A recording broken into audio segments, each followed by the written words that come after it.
meus serveis com a xef privada estan pensats per a celebracions, per a grups, i el que faig és dissenyar menús personalitzats. Sempre utilitzo producte de proximitat, de temporada, i intento tirar de petits productors locals. Vaig començar fa uns anys estudiant a l'Escola d'Hostaleria i Turisme de Girona, cursant el grau mitjà, i de seguida em vaig posar a treballar.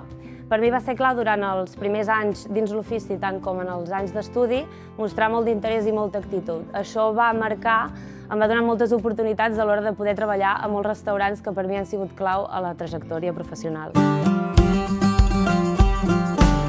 És evident que és un ofici molt sacrificat, molt dur, que requereix jornades llargues, de caps de setmana treballats, festius, no? En aquest cas a mi m'agrada molt tot aquest ritme i totes aquestes jornades llargues, però volia que aquest ritme fos el meu i no el marcat per unes dinàmiques que no em representaven.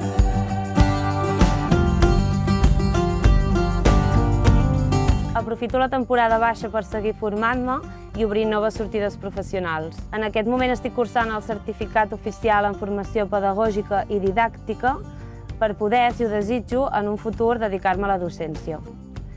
El que vaig fer va ser acreditar tota l'experiència d'anys dins del sector i convalidar les assignatures del grau superior, obtenint així la titulació oficial.